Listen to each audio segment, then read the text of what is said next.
Alhamdulillah, Alhamdulillahi wa kafa, wa salamun ala ibadihi allazina istafa amma ba'd. Fa'auzu billahi minash shaitanir rajim. Bismillahir rahmanir rahim. Ya ayyuhallazina amanu kutiba alaykumus siyamu kama kutiba alal ladzina min qablikum la'allakum tattaqun. Subhana rabbika rabbil izzati amma yasifun wa salamun alal mursaleen walhamdulillahi rabbil alameen. Allahumma salli ala Sayyidina Muhammad wa ala ali Sayyidina Muhammad wa barik wa sallim. Allahumma salli ala Sayyidina Muhammad wa ala ali Sayyidina Muhammad wa barik wa sallim. Allahumma salli ala Sayyidina Muhammad wa ala ali Sayyidina Muhammad wa barik wa sallim. Rabbi yassir wa la tuassir wa tammim bil khair wa bika nasta'een. Rabbi zidni ilma ya fattah ya fattah ya fattah. Alhamdulillah, by grace of Allah subhanahu wa ta'ala, out of His extreme mercy, we are now at a stage where we are perhaps only a day away from the blessed month of Ramadan, the month that we have been so eagerly waiting for, the month that we have been praying so hard to Allah subhanahu wa ta'ala, the month that we have been preparing ourselves with the hope that inshallah Allah will allow us to enter that month. And once we enter that month, Allah subhanahu wa ta'ala would allow us to benefit from the immense blessings that Allah subhanahu wa ta'ala showers in that beautiful month of His. It is indeed extreme mercy, extreme blessing of Allah subhanahu wa ta'ala that we have reached this stage. It is indeed the mercy of Allah subhanahu wa ta'ala that He put it in our hearts that we should prepare for this month, that we had this opportunity to start worrying about this month that is about to dawn upon us, either tonight or tomorrow, from the very first date of Rajab. If Allah subhanahu wa ta'ala has been so kind upon us, if there has been so many reminders that we have been given directly or indirectly about the importance of this month, about the significance of what is about to come upon us, then there is strong hope from Allah subhanahu wa ta'ala that Allah does want us to avail the opportunity of this month. Up until now, what we have been speaking about is how we should ensure that our hearts, which is the pot which is to receive the nur of Allah subhanahu wa ta'ala, the pot which is to accumulate the blessings which would be raining down on this month, how we need to clean that pot and how we need to put it in the right direction. We have been talking about this all throughout, that if even now our hearts are not in the right direction, then the rain would fall, our hearts would get wet, but they will not retain any water. So it has to be in the right direction. And because this rain of blessing is like pure milk, it's nur of Allah subhanahu wa ta'ala that would be coming down in this month. If our hearts are dirty, the nur would not come into our hearts. So we had to clean our hearts. That's what we worked upon in Rajab.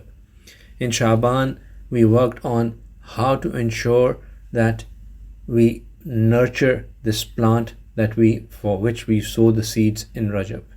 And for that, we looked at two kinds of shortcuts.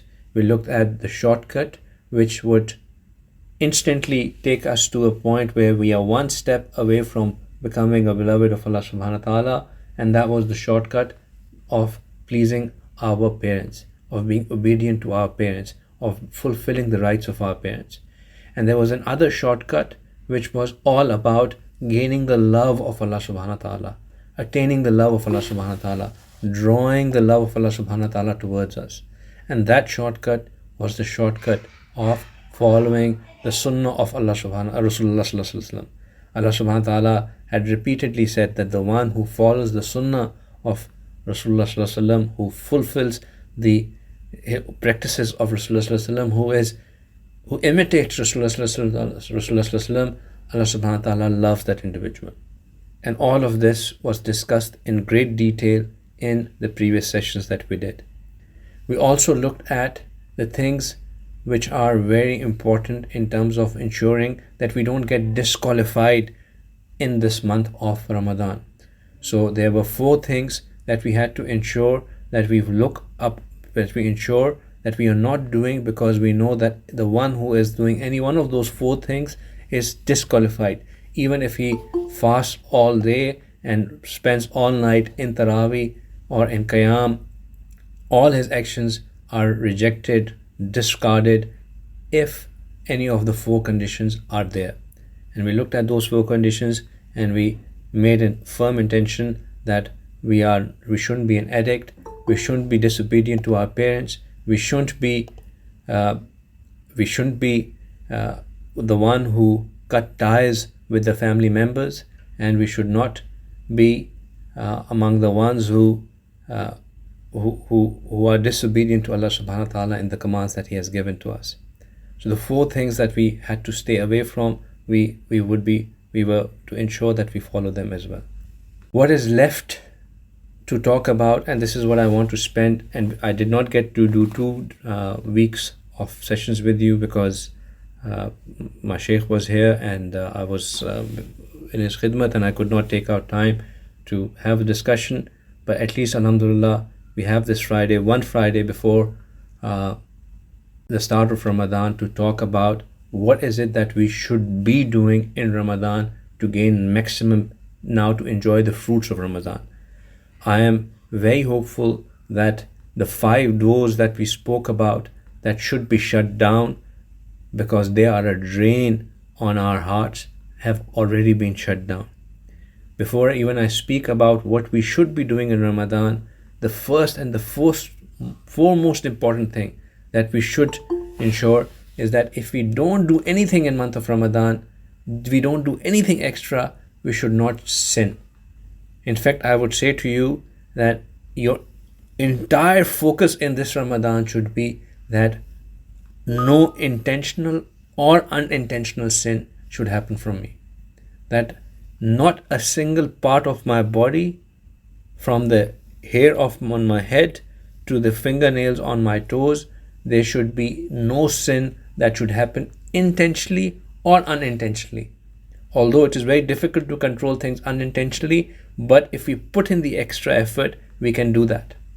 That is the level of effort that we should be putting in to ensure that there is no sin that we end up committing. And for that, we should be consciously aware that there are 5 areas from which the sin takes place. 5 areas. What were those 5 areas? Our eyes, our ears, our tongue, our thoughts, and what we end up eating.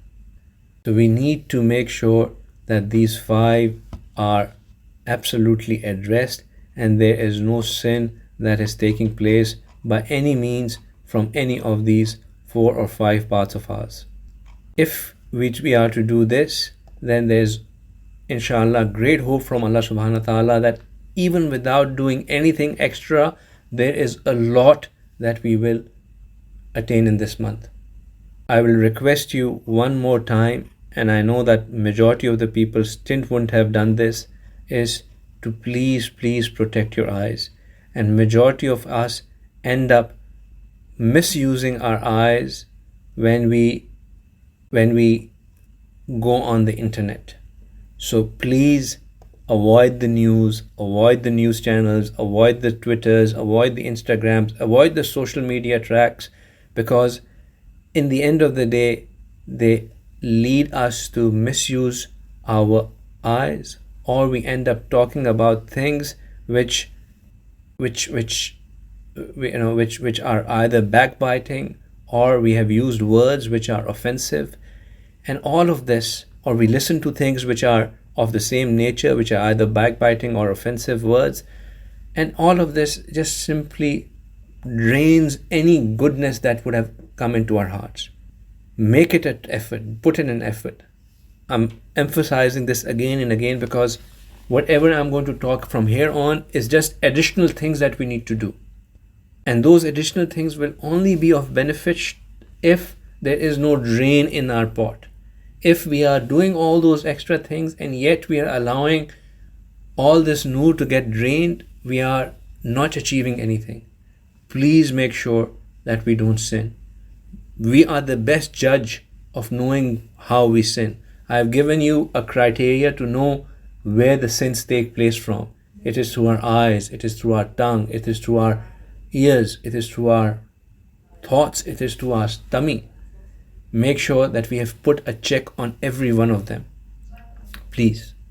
So Ramadan being such a blessed month, and the sole purpose of Ramadan being that we end up coming out a person who has great spiritual strength.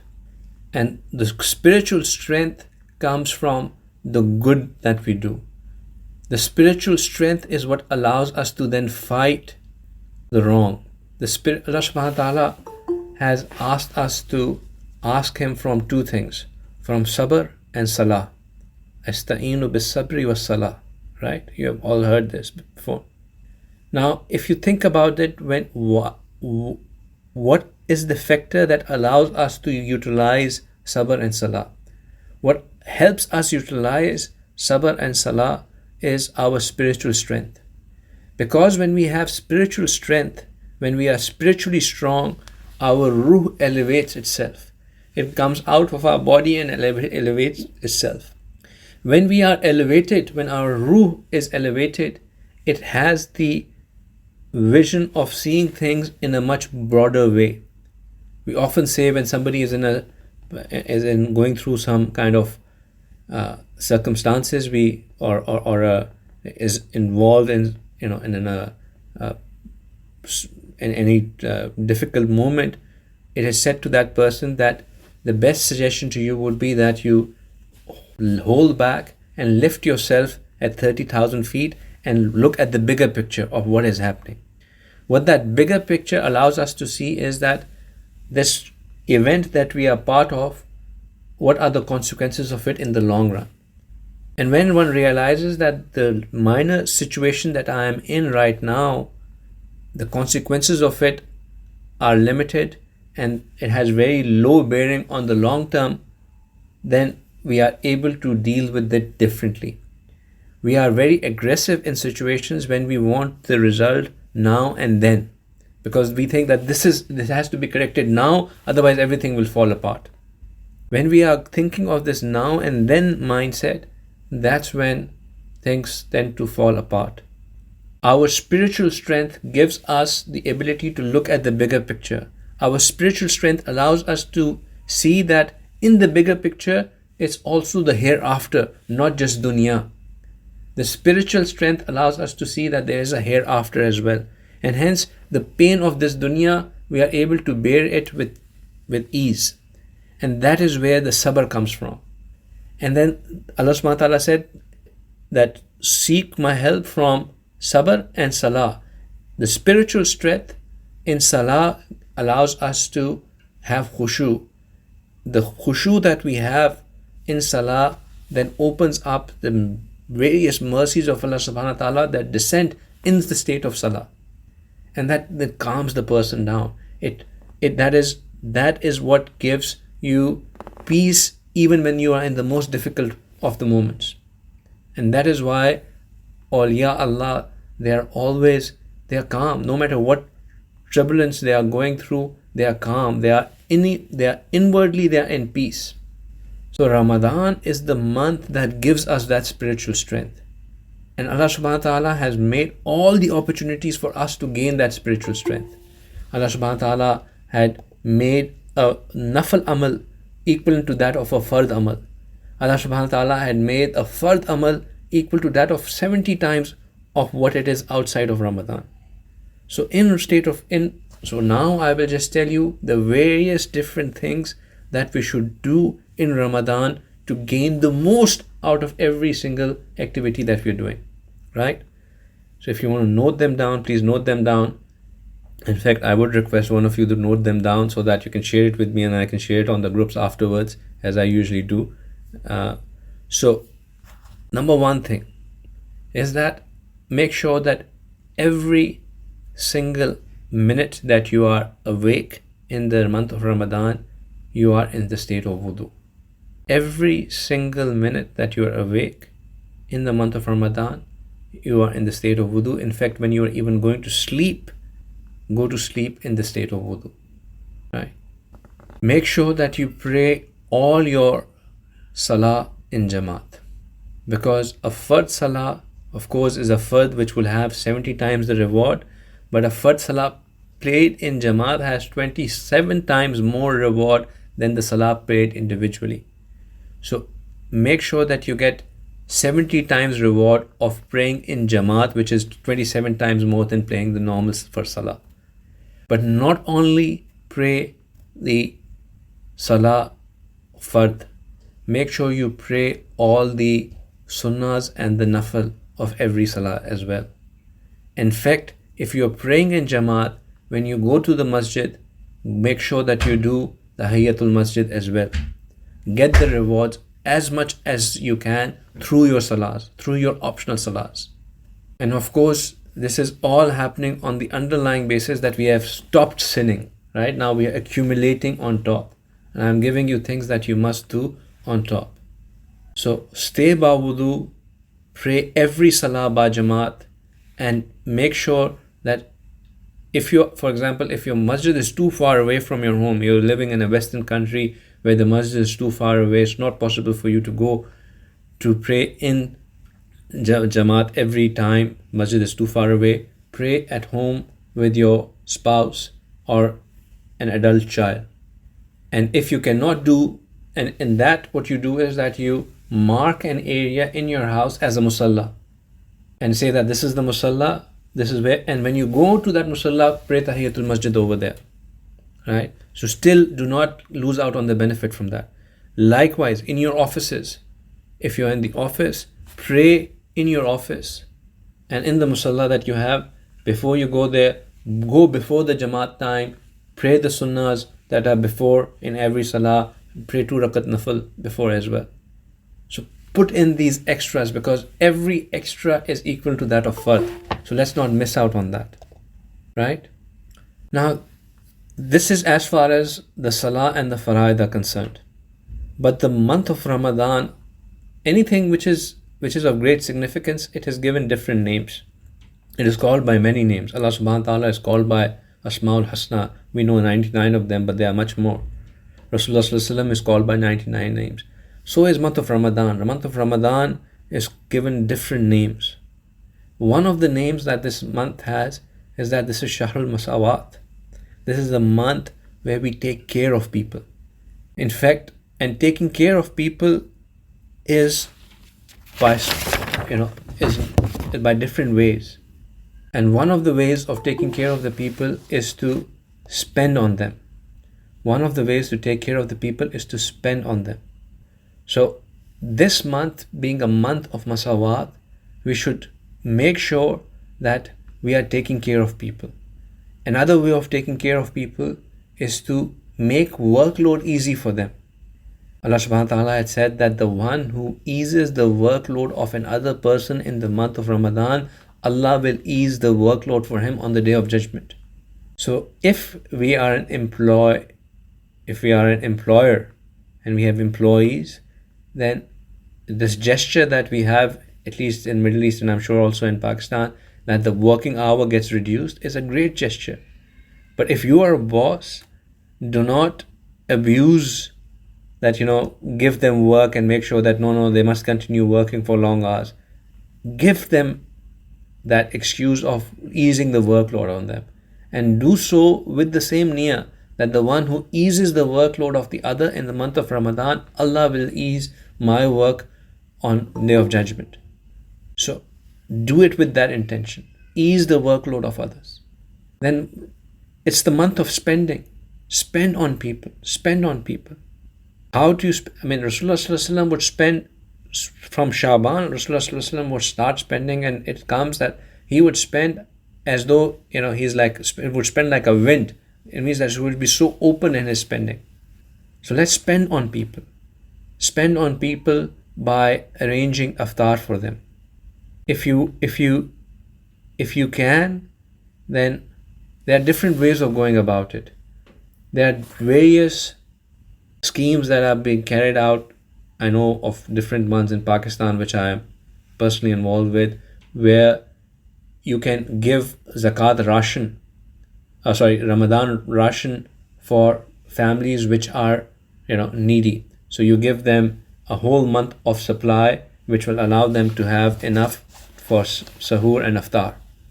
A family of 4 or 5 people, enough for the whole month to have healthy iftar, have the healthy sahur. Participate in something like that. Or if you have in your community people who come, who are doing the communal jobs like security guards, like gardeners, and you know that they are on duty at iftar time and they are Muslims, then just arrange for iftar for them. Tell them that you don't have to worry for your iftar. Every day your iftar will come from me.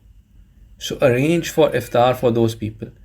And do that with the niyat that Rasulullah Sallallahu Alaihi Wasallam had said that a one who helps open the iftar of the other person, he will get the reward of the person whom he has helped open the iftar, without there being any reduction in the reward of that person who was fasting himself.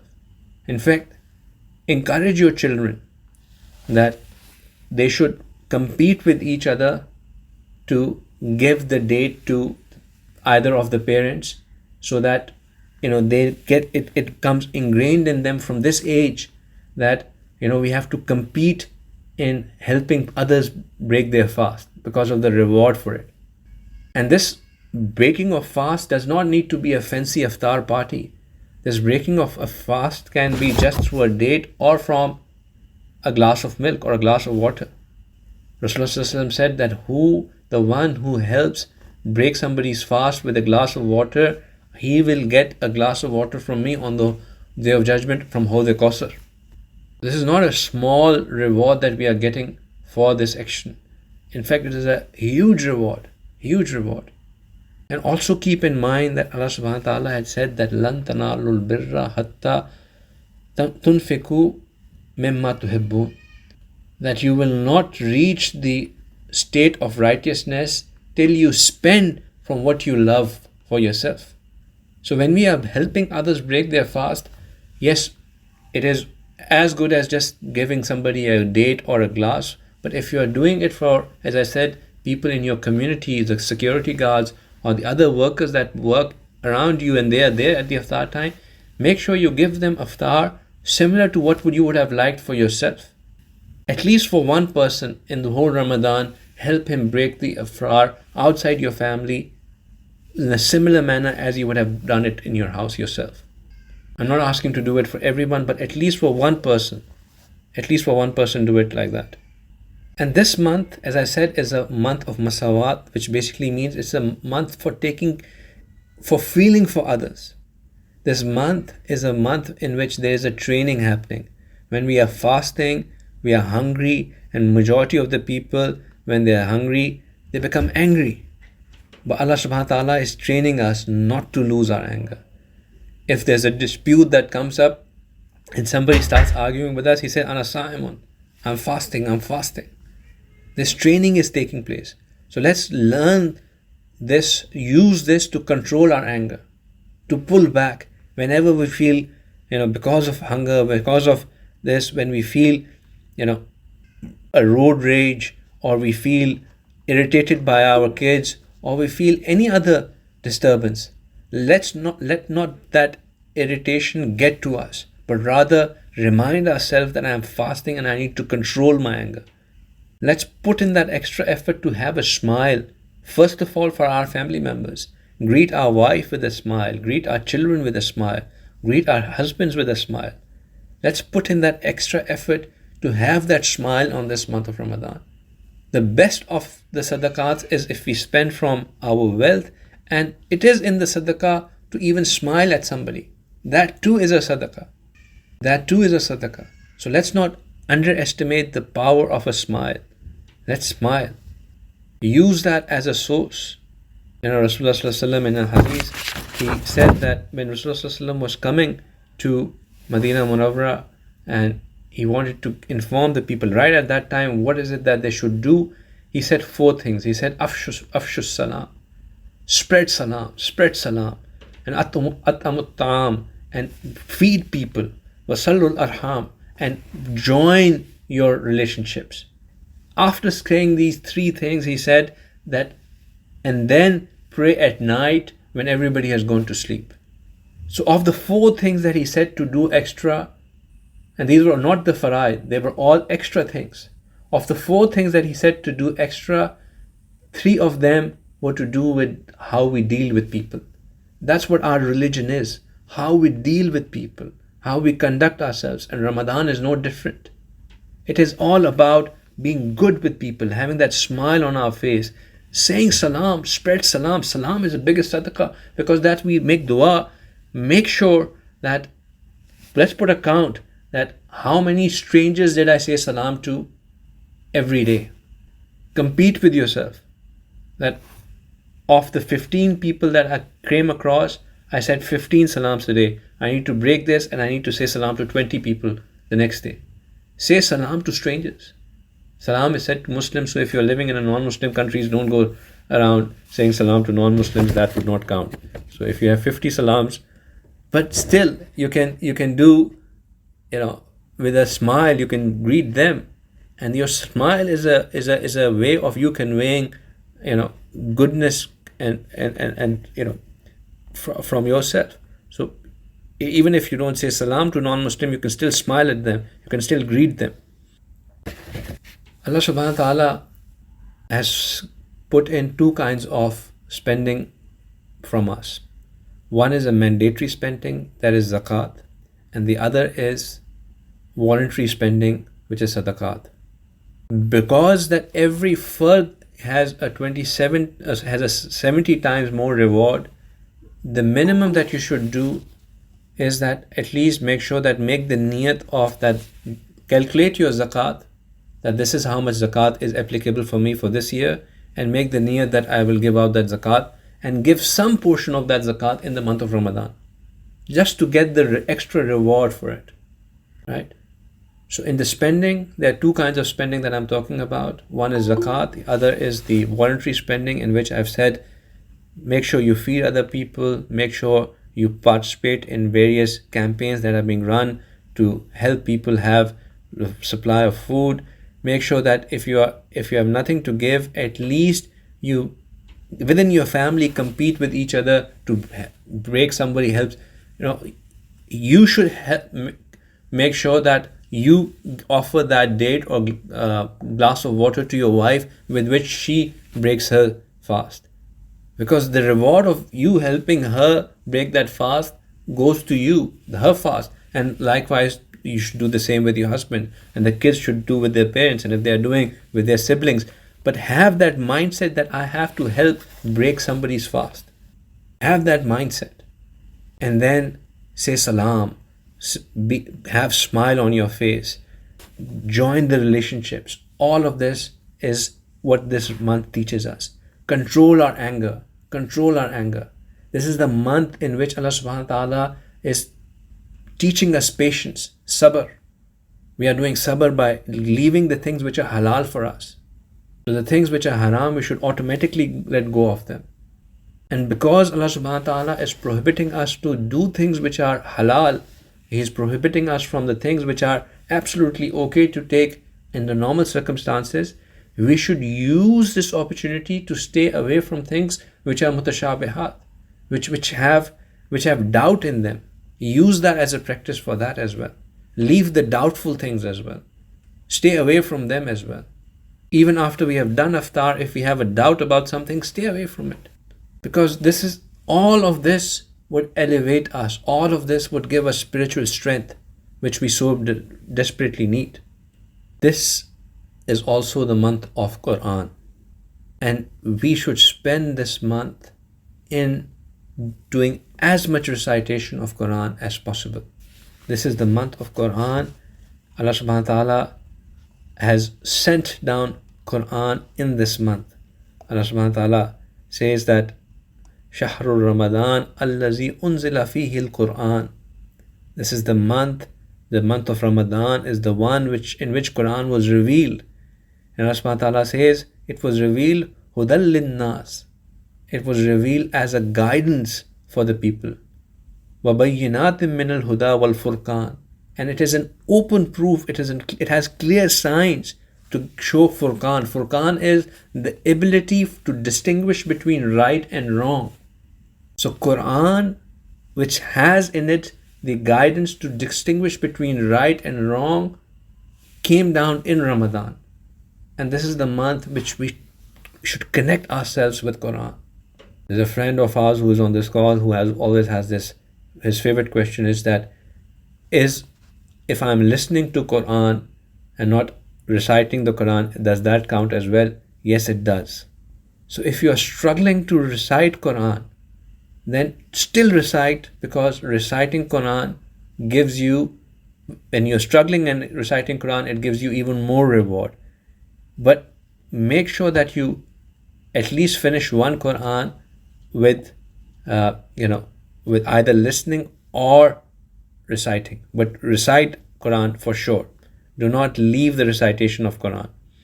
There is a very simple formula which, if we follow, we can ensure that we end up getting full Quran every day. I'll share that with you right now on the screen. Let me know when you can see it. Is it visible? Yes, now it's visible. Right.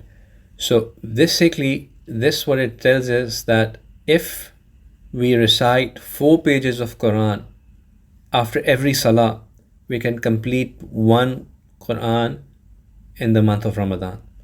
However, if we recite 12 pages of Quran after every salah, we can finish a Quran every 10 days. So basically 60 pages a day, 12 pages after every salah, 60 pages a day would allow us to approximately finish Quran every 10 days, right?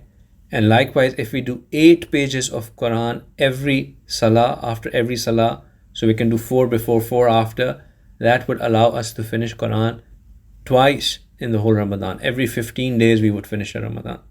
This is a very effective way of planning how to complete the recitation of Quran in this month of Ramadan. So let's plan that how I would, starting from tonight. Ramadan starts not from the day of Ramadan, but from the night when the moon is sighted. So it may be from in few hours from now. So if that is the case, then let's make sure that we start with the Quran recitation, and we plan to finish at least once, or if possible as many as we can.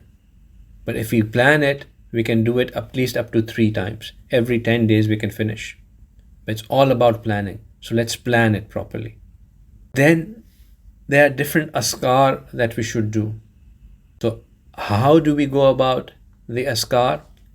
Again, that is upon us, that how we plan the askar. There are different askar that I have shared with you before, and I'll share with you again right now, just so that it becomes as a reminder for you that what is it that we can do in the different askar that we should do every day to gain the extra reward that possibly can. So after every salah, there are few things that we can recite, such as Ayatul Kursi. The one who recites Ayatul Kursi, the only thing that is keeping him away from Jannah is his death. The one who recites Ayatul Kursi after every salah, the only thing that is keeping him away from Jannah is his death.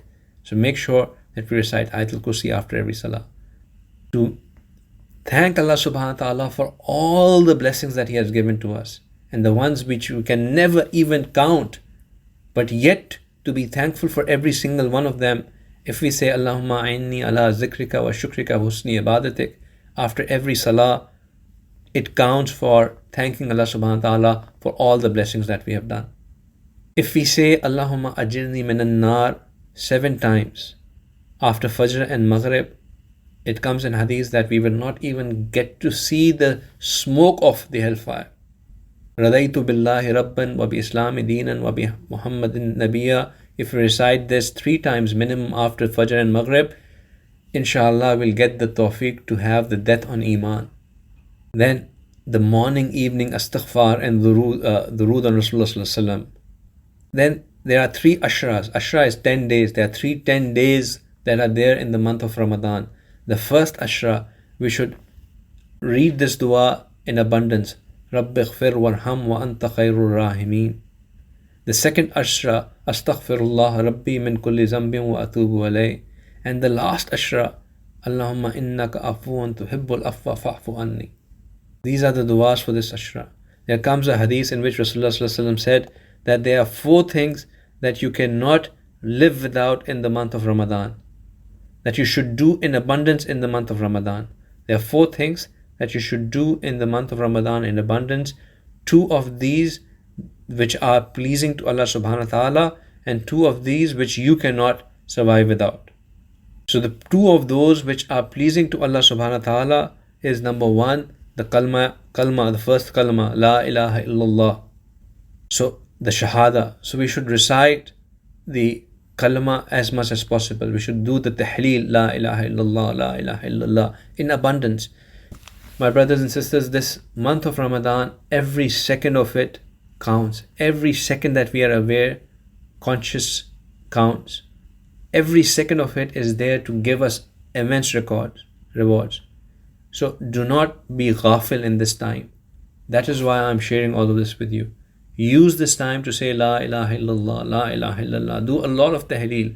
And if you recite du'as like Hasbi Allahu La ilaha illallah, Astaghfirullah Rabbi min kulli zambin wa atubu alayh, they are all the things which count. So tahleel done in form of La ilaha illa anta subhanaka, or Hasbi Allahu La ilaha illallah, or La ilaha illallah wahdahu la sharika lah, all of these are form of tahleel.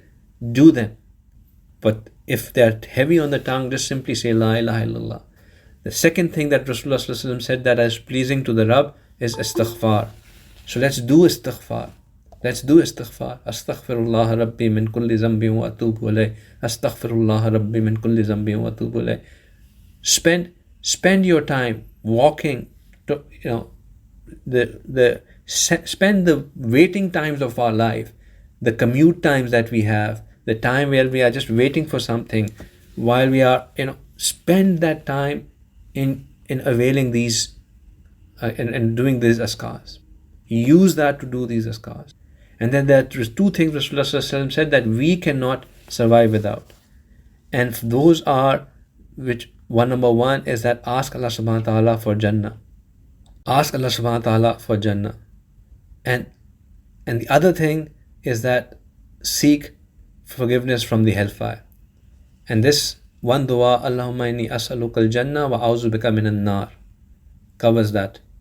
So make these, because this comes in hadith, this is all sahih hadith. Rasulullah sallallahu alaihi wasallam teaching us that the importance of zikr, extra zikr, through which are pleasing to Allah, to which we are desperately in need of, then we should put in that effort to do them. I will share this askar chart and the Quran preparations all with you on the WhatsApp as well, but my sharing alone is not good enough. You need to have that plan how to execute it as well. This is a month of dua. This is a month in which the duas are accepted. So much so that Allah subhanahu wa ta'ala gives 2 moments in which they are like as though a blank check has been handed over to us. 2 moments in this Ramadan are like that, where as though a blank check has been handed over to us. One is the time of sahur, tahajjud, and the other is the time of iftar. Unfortunately, majority of us do not use these times. If I am to tell any one of you that here's a checkbook in which there are 60 blank checks, get whatever you want, would there be any one of you who would not utilize those blank checks? When you know that there is a huge bank balance which corresponds to these checks, would there be anyone who would refuse to use these blank checks? In fact, you would say, what's the catch? What am I? Why am I being given this? There is no catch in these blank checks. The only catch is that Allah is merciful. That's the only thing. And Allah wants us to benefit from His mercy. And He is giving us blank checks, 60 of them, every day. One at tahajjud time, one at iftar time. And what we end up doing, we go for these iftar parties. And in iftar parties, we are doing riba. We are talking about all the useless politics. We are talking about all the current affairs. We are talking about all the sporting events. We are talking about everything. And then suddenly Azan gets called out and then we are just indulging. What we should do is, in fact, people don't really appreciate my saying this, but if we want to get the maximum out of this Ramadan, avoid iftar parties, please. Avoid iftar parties. If you really want to feed people, I've already given you the avenues to feed people. This is your time. You can do the parties and get-togethers and socializing outside of Ramadan. Use this time for, or if you have to do get-together, do it with like-minded people who know and understand the value of this Ramadan, so that your time is not wasted. Every iftar, leave the kitchen work, leave the extra things, and just come and make sure that you have taken out the time to make dua to Allah subhanahu wa ta'ala. Start making dua 5 minutes, 10 minutes before iftar, and continue making dua 1 or 2 minutes into iftar. Continue making dua to Allah subhanahu wa ta'ala. Make dua. Ask for everything. Ask for this dunya. Ask for hereafter. Ask for the love of Allah subhanahu wa ta'ala. Ask for the itaat of Rasulullah sallallahu alaihi wasallam. Ask for the ease in your troubles. Ask for the greatness of this dunya and this hereafter. Ask for the smallest of the things you need, as little as the shoelace, to the biggest of the thing that we need, which is a place in Jannatul Firdaus under the feet of Rasulullah sallallahu alaihi wasallam. Ask for every single thing in those 10 minutes. The best way of making dua is that you write down right now what are the things you are in need of. What are the things that I have to ask Allah subhanahu wa ta'ala? And then ask them with the conviction that I will ask Allah subhanahu wa ta'ala and Allah will give it to me. But we run out of our du'as because we don't ask. We read du'as. Du'a is not read. Du'a is asked from the heart. When you have something in need, when you are in need of something, have you ever seen a child who wants an ice cream and he wants it now? Right? What does that child do? He doesn't care who's looking at him, where he is. If he has to throw a tantrum and he has to lie down on the floor of the supermarket and ask for it, he will ask for it. Because he needs something. He is desperate. That's how we need to make du'as. We need to be desperate and in conviction that I need to ask Allah subhanahu wa ta'ala. It's my moment. Blank checks at tahajjud, at iftar. My sincere recommendation to you all would be that do not miss sahur. Please do not miss sahur. Sahur is a meal which is one of the 2 meals about which a person will not be questioned. Rasulullah said that the one who eats sahur, whatever he eats as sahur, he would not have to give answer to Allah subhanahu wa ta'ala for it.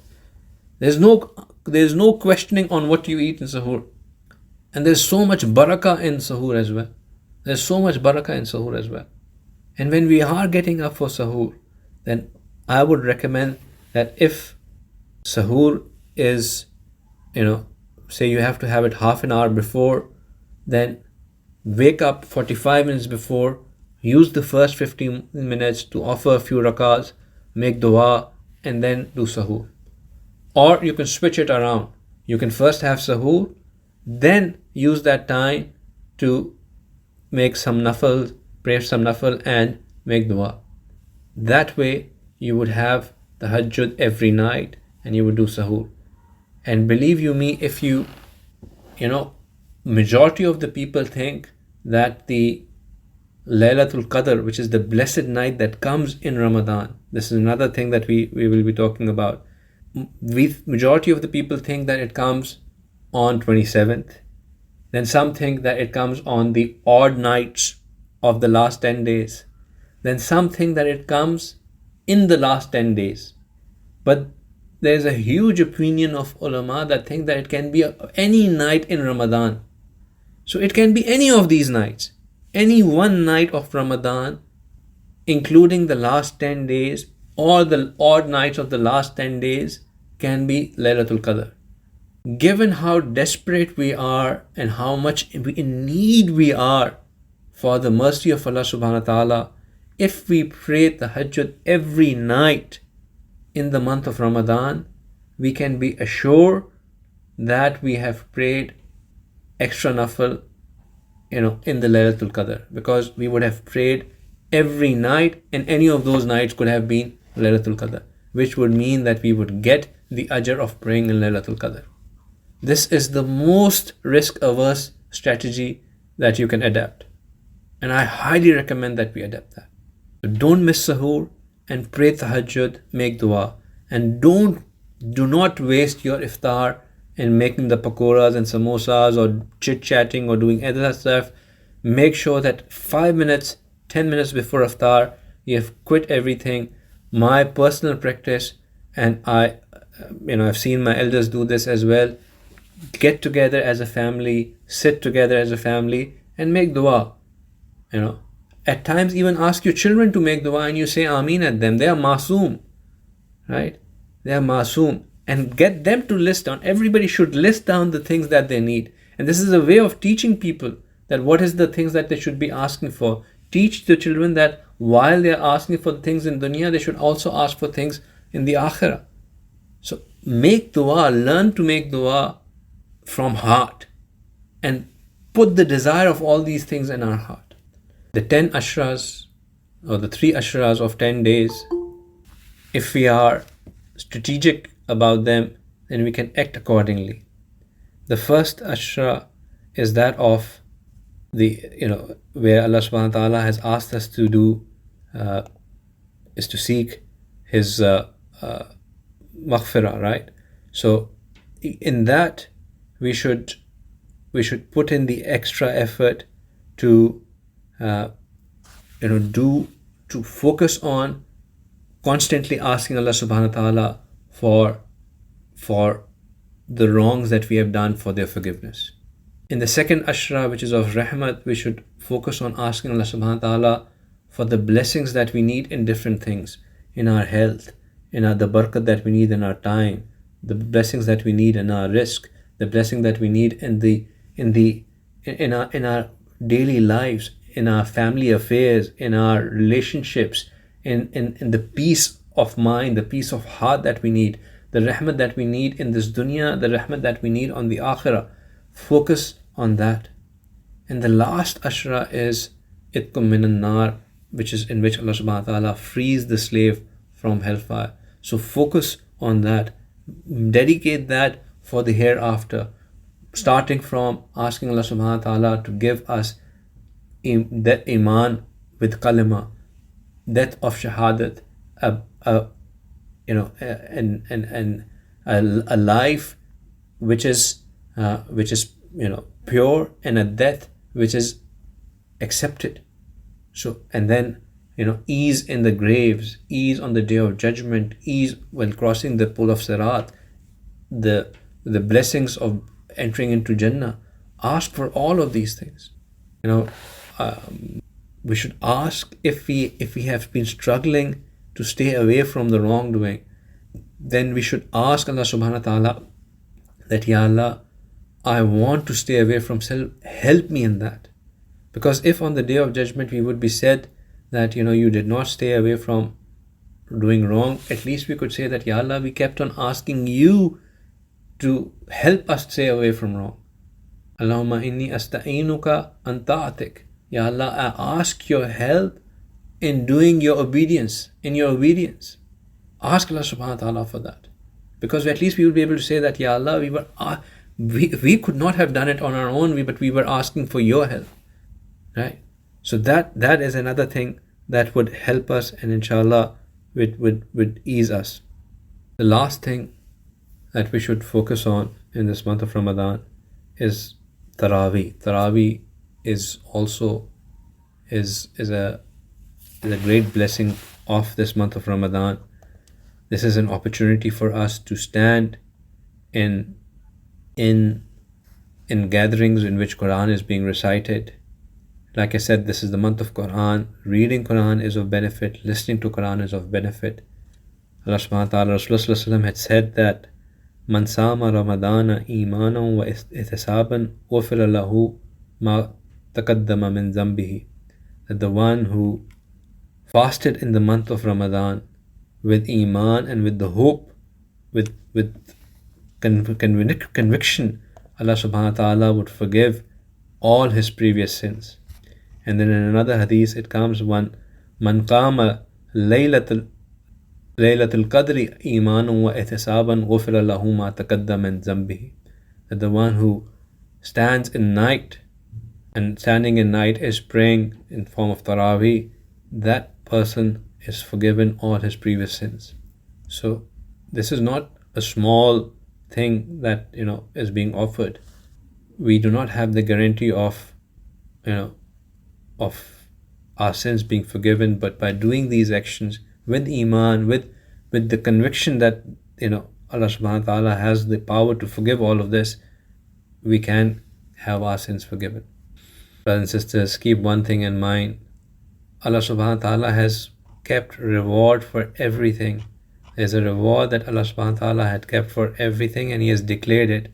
But when it came to fasting, Allah subhanahu wa ta'ala says that as-sawmu fa-innahu li wa ana ajzi bihi. That the fasting, it is for me and I am the reward for it.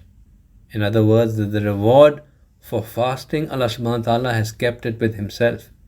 Because fasting is with Allah, He has kept the reward for it with Himself. And He said that reward I will reveal when my person is in most need of its revelation. It's not a small thing, brothers and sisters. It's a huge thing. It's a huge thing. Right? So, inshallah, while we are in a short while entering in this beautiful month, let's make the firm intention that we will use every second of this month ensuring that there is not a single wrong that happens from us intentionally or unintentionally, and also that we will use this month to do as much as possible to please Allah subhanahu wa ta'ala through Quran, through our spending, through our good etiquettes, through our pleasing and taking care of others, and through the extra efforts that we can put in doing the things that please Allah subhanahu wa ta'ala. May Allah subhanahu wa ta'ala accept it from all of us. Wa akhiru da'wana alhamdulillah.